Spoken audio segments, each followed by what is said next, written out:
Hi, this video will show you some key formatting requirements necessary for the presentation of your assessments, including using correct page margins, font size and style, line spacing, indenting paragraphs, creating document headers, formatting headings, using the SLS website to reference accurately, and adding an appendix when required. You may want to watch the video straight through or use the pause button to stop and do practice. Although some of these are not an essential part of your marking criteria, they are all good practice and ensure that your assessments are presented well. Let's see how to format a new blank Microsoft Word document using the APA presentation guidelines. Depending on your computer, the best way to open a new Word document is to go to the Start button on the bottom left-hand side of your screen and open a new Microsoft Word document. Usually, the margins are set correctly when you open a new document and you don't need to change them. If you want to double check, click on the Page Layout tab and then click on Margins. Normal should be selected here. Now we want to set the font type and size. Go to the Home tab. From the font selection drop-down box here, choose Times New Roman. You can type in the name Times New Roman to find it, or you can scroll down the list.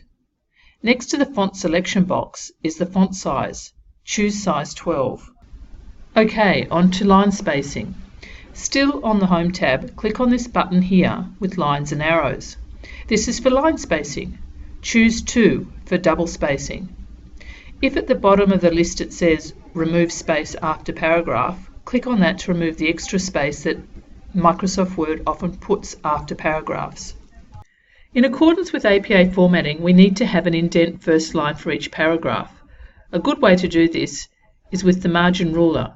To see the ruler, click on the View tab and click on Ruler to get a tick. Then you will be able to see the margin rulers here.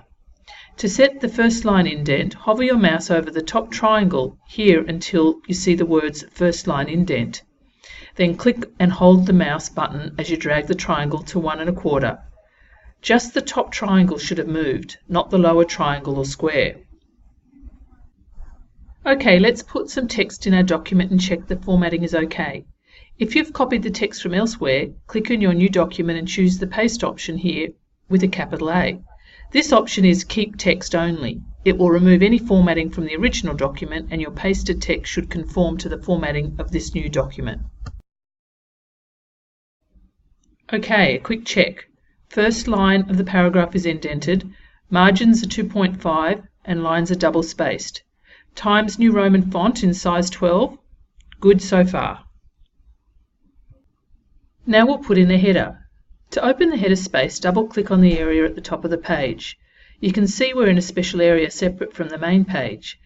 The things you put in here will stay constant on each page of your document. First, put the page number. When you're in the header, you can see this Header and Footer Tools menu. Click on Page Number, then Top of Page, then Option 3, which places the number on the right-hand side. Good. Now put your mouse cursor on the left side of the page number and type in your full name. Press the Tab key once. Then type in the unit name. Press the Tab key once. There, that's the header done. Double-click on the main page area to exit from the header. If you need to edit the header, just double-click on it again to get in. Great, now I've used Times New Roman font size 12, double spacing, first line indent for paragraphs and created a header. That's the essential formatting for APA style. Some assessments require headings throughout. When using headings, format them using title case. That is, all important words start with a capital letter, but not the small words like A or or. Center your headings on the page using bold font but not underlined. You will need to reference your research in some of your assignments.